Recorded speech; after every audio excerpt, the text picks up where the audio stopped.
नमस्कार दोस्तों। आज की इस वीडियो में हम नया अध्याय शुरू करने वाले हैं जिसका नाम है तरंगे।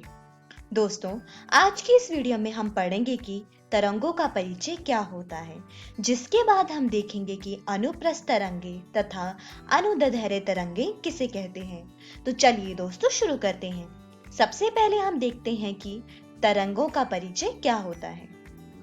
दोस्तों, जब ऊर्जा का संचरण दोलन, कंपन या उतार चढ़ाव के रूप में होता है और ऊर्जा एक स्थान से दूसरे स्थान पर स्थानांतरित होती है तो उसे तरंग कहा जाता है।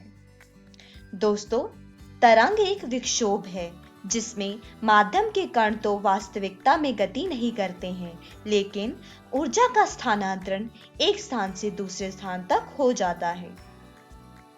चलिए दोस्तों, इसे एक उदाहरण से समझते हैं। दोस्तों, यदि आप एक छोटे कंकड़ को किसी तालाब के शांत जल में धीरे से गिराएं तो जल का पृष्ठ विक्षुब्ध हो जाता है।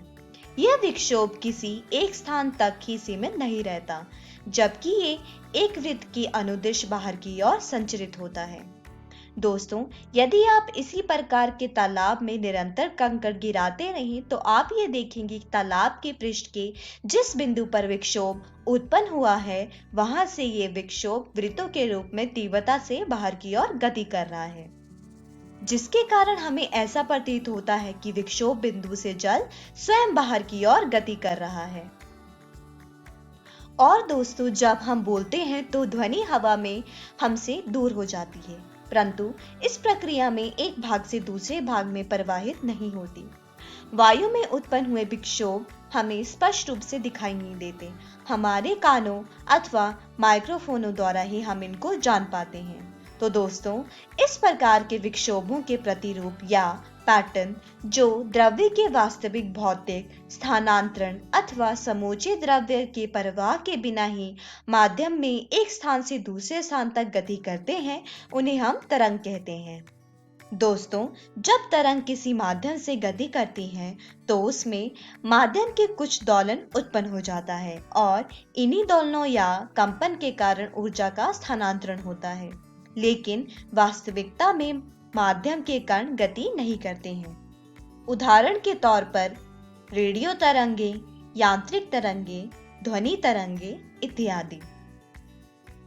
दोस्तों, तरंगों के 3 प्रकार होते हैं, जिसमें है यांत्रिक तरंगे, विद्युत चुंबकीय तरंगे और तीसरा है पदार्थ तरंगे। यांत्रिक तरंगों के संचरण के लिए माध्यम की आवश्यकता होती है। उदाहरण के तौर पर ध्वनि तरंगे, भूकंपी तरंगे तथा जल में उत्पन्न तरंगे यांत्रिक तरंगों के रूप में जानी जाती हैं। दोस्तों, विद्युत चुंबकीय तरंगों के संचरण के लिए माध्यम का होना आवश्यक नहीं होता है। इनका संचरण निर्वात में भी हो सकता है। उदाहरण के तौर पर रेडियो तरंगे, एक्स किरणें, प्रकाश तरंगे विद्युत चुंबकीय किरणें हैं। निर्वात में सभी विद्युत चुंबकीय तरंगों की चाल c समान होती है, जिसका मान कुछ इस प्रकार से दिया जाता है। दोस्तों, तीसरी प्रकार की तरंग है वो है पदार्थ तरंगे, मतलब द्रव्य तरंगे। दोस्तों, यह द्रव्य के इलेक्ट्रॉन, प्रोटॉन, न्यूट्रॉन, परमाणु और अणु जैसे घटकों से संबंध रखता है। दोस्तों, ये तरंगे प्रकृति के क्वांटम यांत्रिकीय विवरण के रूप में प्रकट होती हैं, जिनके विषय में आप अगली कक्षाओं में पढ़ेंगे। दोस्तों, इस अध्याय में हम केवल यांत्रिक तरंगों के बारे में ही पढ़ेंगे, जिनके संचरण के लिए द्रव्यात्मक माध्यम आवश्यक होता है। दोस्तों, तरंगे 4 आधार पर वर्गीकृत की जाती हैं, जो कि हैं माध्यम के आधार पर, ऊर्जा संचरण के आधार पर, विमीय के आधार पर और कणों के आधार पर। दोस्तों, क्रिश्चियन हॉकिंस, रॉबर्ट हुक और न्यूटन कुछ ऐसे प्रसिद्ध भौतिकीविद हैं जिनके नाम तरंग गति की भौतिकी से संबंधित हैं। दोस्तों, प्रत्यास्थ माध्यमों में तरंगों का आवृत्ति दोलनों के साथ अंतरंग संबंध होता है।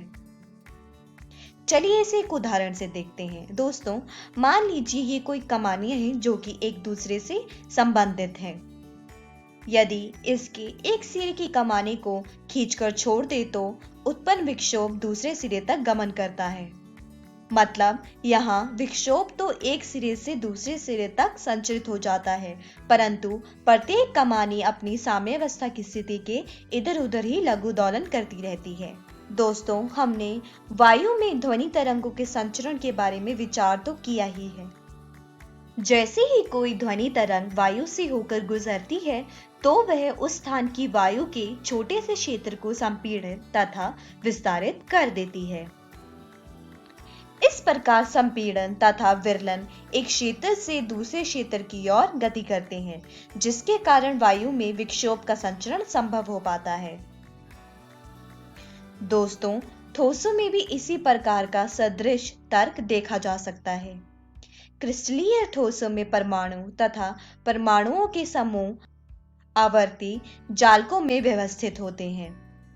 यदि अन्य परमाणुओं को स्थिर रखते हुए किसी एक परमाणु को व्यवस्थित किया जाए तो ठीक उसी प्रकार होगा जैसा कि कमानी के प्रकरण में हमने देखा था। इस स्थिति में भी एक प्रत्यायन बल उत्पन्न होता है, अतः हम जालक के परमाणुओं को अंत्य बिंदुओं की भांति देख सकते हैं।